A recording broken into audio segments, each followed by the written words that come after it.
Hello, and welcome to the unseen question. If God is real, why is he hiding? Why would a being who supposedly created the universe, designed human life, and claims to care deeply about every individual choose to remain hidden in the shadows? Why leave people guessing, doubting, and arguing endlessly over scraps of ancient texts and personal feelings? If we're honest, the very question exposes a deep contradiction at the heart of religion. On the one hand, God is described as a loving father who wants a relationship with humanity. On the other hand, his presence is supposedly so concealed that even sincere seekers can search their entire lives without finding anything that feels like actual proof. That tension doesn't add up. Think about it this way. If you had a child who was lost in the world, and you desperately wanted that child to know you, to trust you, to feel your love, would you remain hidden? Would you watch from the distance while they cried out for help, wondering if you even exist? Or would you step forward, make yourself known, and remove every ounce of doubt? Believers often respond to this by saying that God is testing us, that his hiddenness is meant to stretch our faith or to make belief meaningful instead of automatic. But that excuse falls apart quickly. If a parent deliberately hides from their child just to see if the child will still believe in their existence, we wouldn't call that love. We'd call it cruelty. The same is true here. Others argue that God reveals himself in subtle ways, through nature, through the beauty of life, through so-called answered prayers. But notice how those same subtle ways are indistinguishable from random chance, natural processes, and human psychology. A sunset is beautiful, yes, but it doesn't prove a divine painter. A recovery from illness is wonderful, but it's usually the result of medicine, time, and the body's own defenses. These things don't scream the presence of a hidden deity. They reflect the world operating exactly as we'd expect it to, with or without a God. Philosophers sometimes call this the problem of divine hiddenness, and it's one of the strongest challenges to belief in a personal, loving God. If such a being existed, his existence should be at least as obvious as the existence of gravity, undeniable, unavoidable, universal. Instead, what we see is silence, absence, and an endless patchwork of conflicting claims from competing religions, all insisting that their God revealed himself in the past. That last part is crucial. If God truly wanted everyone to know him, he could reveal himself in clear, consistent, and global ways. Instead, we're told to trust stories written thousands of years ago, in a time when people didn't know where the sun went at night. These texts are filled with contradictions, cultural biases, and moral ideas that even believers today ignore or reinterpret. And yet, they're supposed to be the central record of God's revelation. If God is hiding, then the hiding is selective. He's said to have appeared to small desert tribes thousands of years ago, but not to the billions of people alive today who have access to instant communication, global media, and universal translation. He supposedly split seas and rained fire from the sky in the past, but now works only through personal feelings and coincidences. That pattern doesn't point to a hidden God. It points to human imagination and storytelling. What's more, the hiddenness of God creates enormous suffering. Countless people cry out in prayer for comfort, guidance, or rescue, and hear nothing but silence. People beg for a sign to strengthen their fading faith and are met with emptiness. Others live their entire lives in cultures that never expose them to a particular religion, and then are told they'll be judged for not believing in the right God. If a loving being existed, wouldn't he remove that confusion? Wouldn't he make himself undeniable to spare billions of people from being misled? Some defenders claim that if God revealed himself too clearly, people would lose their free will. But does knowing that gravity exists take away your free will? You still choose how to live, even though gravity is undeniable. If God were real, making his existence obvious wouldn't destroy freedom. It would simply give people accurate information to base their choices on. In reality, the hiddenness looks less like a divine plan and more like a lack of anything to reveal. That's why the gods of history always show up in ways that mirror the cultures that believe in them. Greek gods lived on Mount Olympus because that was the tallest, most mysterious peak in Greece. Norse gods reflected the harsh, icy environment of Scandinavia. The biblical God reflects the tribal conflicts, moral values, and limited worldview of the ancient Near East. That's not the fingerprint of a universal creator. It's the stamp of human culture. And when people do claim to have personal experiences of God, notice how they never agree. One person says God told them to live peacefully. Another says God told them to wage holy war. One group says God commands rest on Saturday. Another says Sunday. Another says Friday. If there were a real being communicating, the message would be consistent. Instead, it's as fragmented and contradictory as human imagination itself. The silence of God isn't just a philosophical issue, it's a practical one. Wars have been fought, families divided, and lives ruined because people disagree about what God wants. If God were real, he could solve all of that instantly by showing up in a way that left no room for doubt. The fact that he doesn't is telling. Of course, some will say that God did show up in the past, through miracles or through a prophet, but think carefully about that claim. The world today has billions of cameras, satellites, and digital recorders, yet the miracles of the past never seem to repeat themselves under conditions where they could be verified. Instead, all we have are old stories, told and retold, without evidence. That's exactly what we'd expect if those stories were human myths, not divine revelations. The supposed hiding of God isn't just strange, it's inconsistent with the very claims made about him. A God who wants to be known but doesn't make himself known is no different than a God who doesn't exist at all. In practice, the two are indistinguishable, and that's the core of the issue. If a being is real but permanently hidden, offering no evidence and leaving no trace, how is that different from a being who doesn't exist? The only way we ever know anything is through evidence, clarity, and testability. Without that,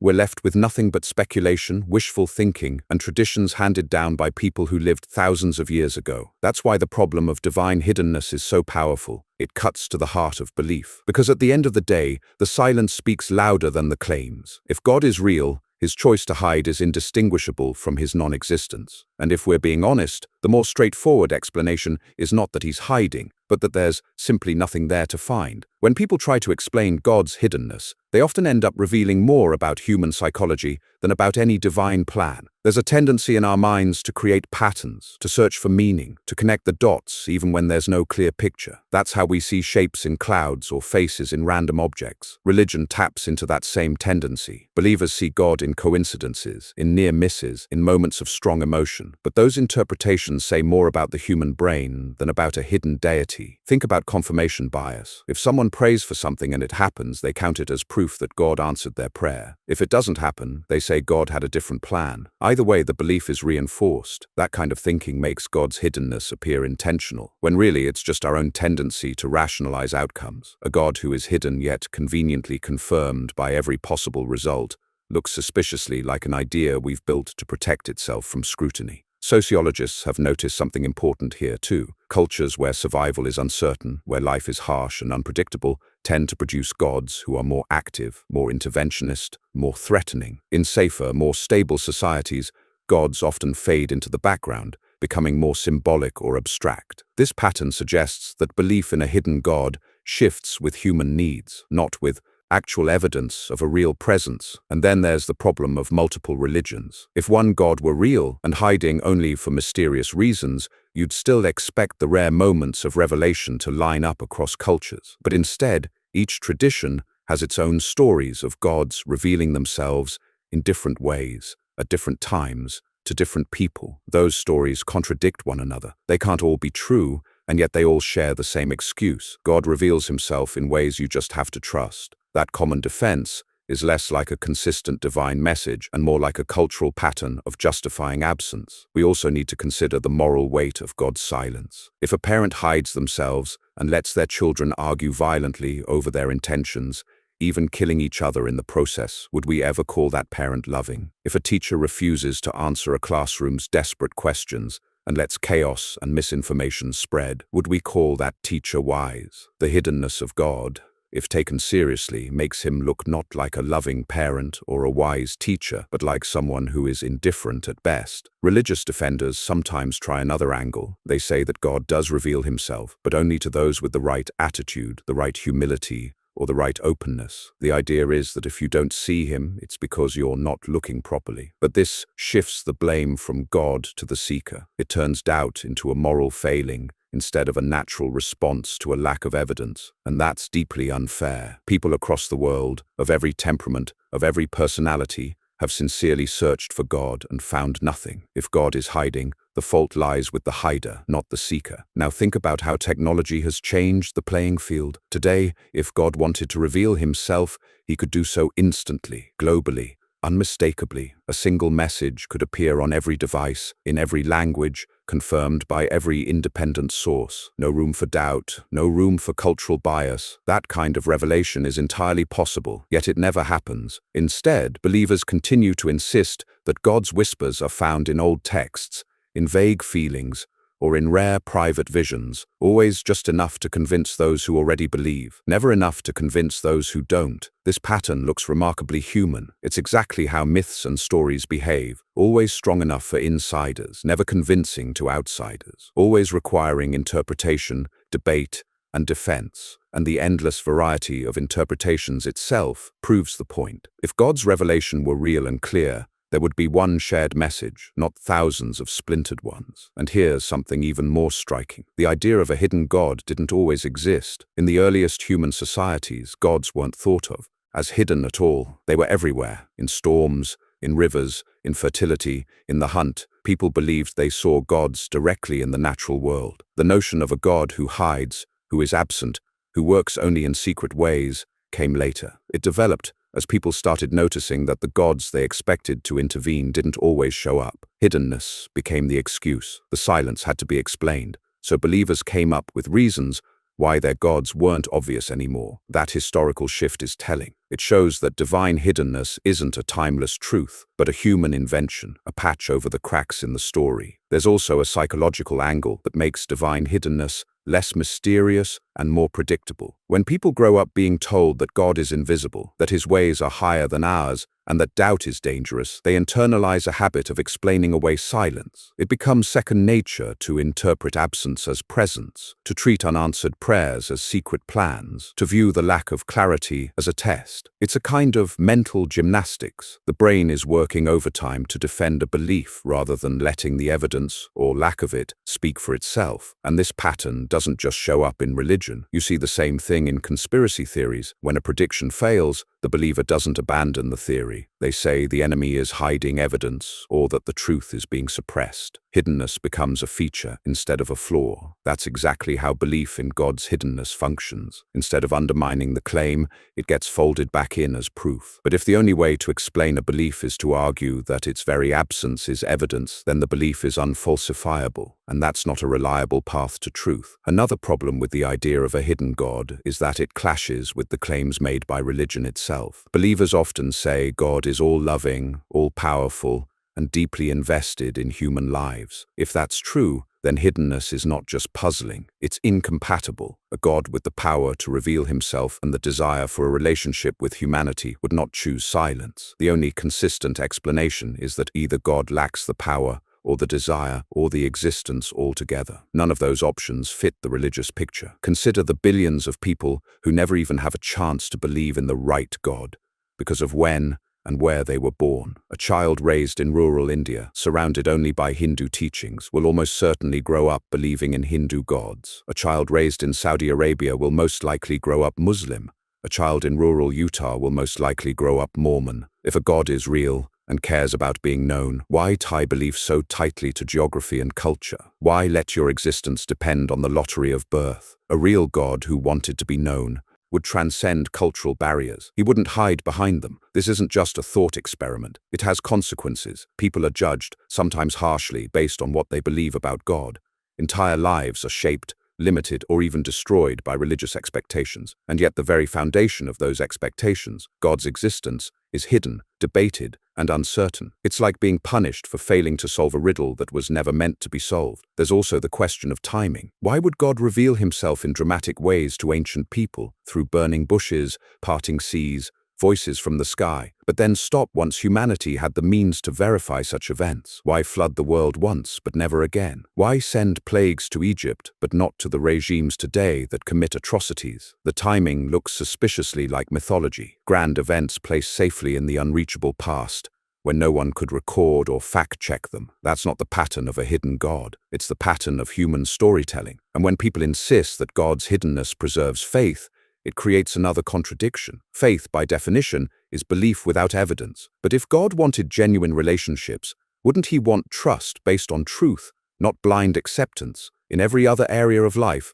trust grows from honesty, transparency, and clarity. A hidden God who demands faith is asking for something humans would never accept in any other relationship. If someone you loved remained invisible, silent, and absent, demanding loyalty without explanation, you wouldn't call that love, you'd call it manipulation. In fact, divine hiddenness forces people into unhealthy patterns of thought. It trains believers to doubt themselves instead of doubting the silence. If they don't feel God's presence, they assume it's their fault, that they're not praying enough, not humble enough, not faithful enough. The problem is never God's absence. It's always the believer's inadequacy. This psychological burden can lead to guilt, anxiety, and feelings of worthlessness. And all of it is built on the assumption that a hidden God is still there, even though he gives no sign of it. Look at the real-world consequences. How many people have been told that their suffering is part of God's hidden plan, that the silence they hear in their prayers is for the best? These explanations don't comfort in the long run. They deflect responsibility. They allow silence to be sanctified instead of questioned. And the result is often deep emotional pain dressed up as spiritual growth. The truth is, the idea of a hidden God doesn't come from evidence. It comes from the need to preserve belief despite the absence of evidence. It's a shield, not a discovery, a way to explain why something that should be obvious isn't there at all. Once you see that, the hiddenness of God stops being a mystery and starts looking like exactly what you'd expect if there were no God in the first place. Let's press this point further. If God is hidden, then why do different people report completely opposite experiences of him? Some say they feel his love every day. Others say they prayed for years and felt nothing. Some insist he answers their prayers. Others say every request went unanswered, even in desperate circumstances. If God's presence were real, we wouldn't expect such extreme contradictions. At the very least, there would be consistency. The same God, producing the same kinds of encounters across cultures and individuals. Instead, what we see looks exactly like human subjectivity. Different minds, different expectations, different outcomes. And it's worth noticing how these experiences map onto cultural training. People raised in Christian families tend to interpret intense emotions as the Holy Spirit. People raised in Hindu traditions may interpret the same emotions as the presence of Krishna. Muslims may describe them as an awareness of Allah. The feelings are real,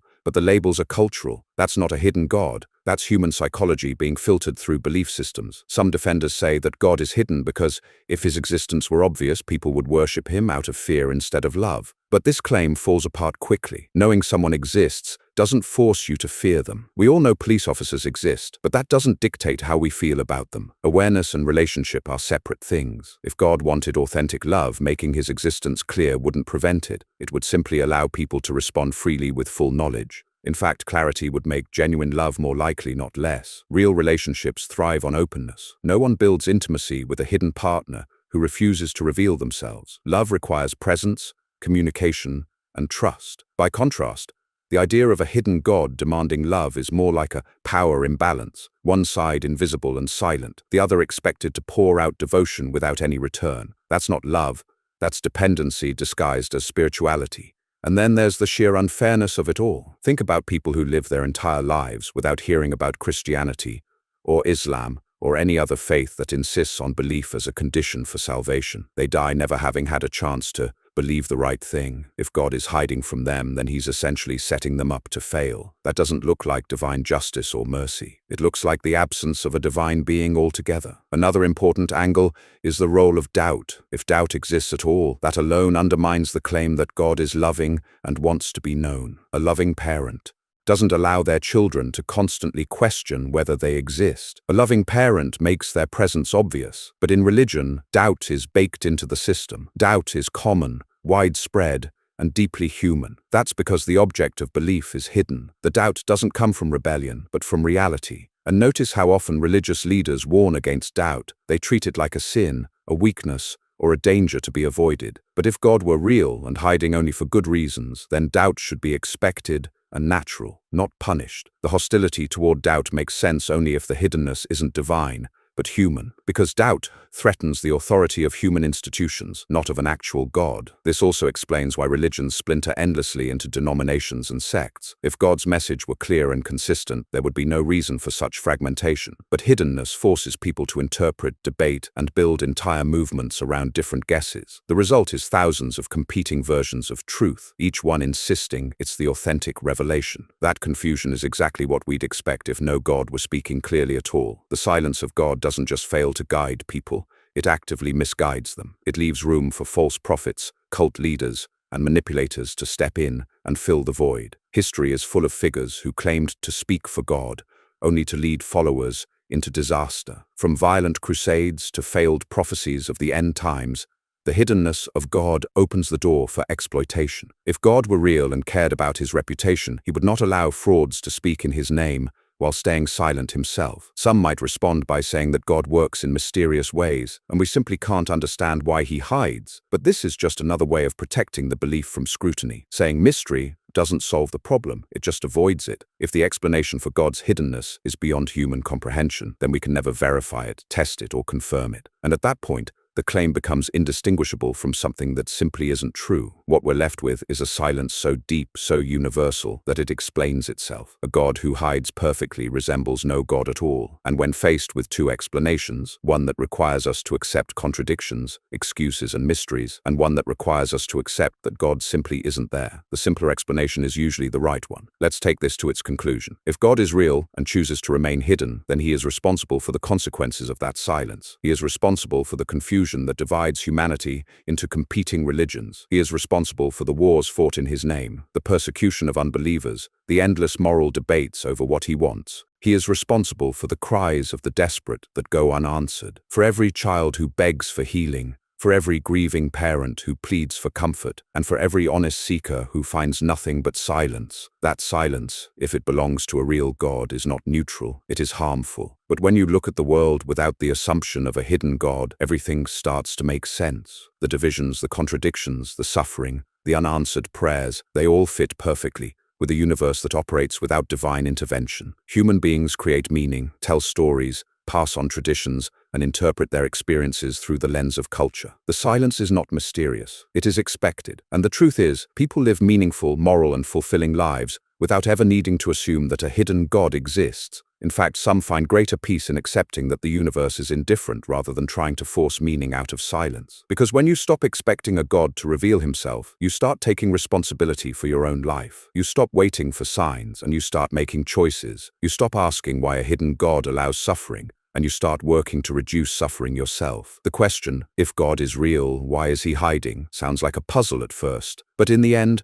the answer is simple. Either he is hiding so perfectly that his presence is indistinguishable from absence, or there is nothing there to hide in the first place. In practice, those two possibilities are the same. What matters is how we respond to that realization. Do we keep clinging to excuses for the silence, reshaping our minds to defend something that refuses to show itself? Or do we accept the evidence for what it is, that the silence is not divine hiddenness, but the absence of divinity? That acceptance doesn't have to be bleak. It can be freeing, because once you stop searching for a hidden God, you can focus on the reality in front of you, on the people around you, on the things you can see, touch, and change. The responsibility is ours, and so is the possibility. And maybe in the end, that's the real meaning hiddenness reveals. Not that there's a silent God waiting in the shadows, but that there's no God at all, and that life is ours to shape, honestly and fully, without waiting for someone who never comes.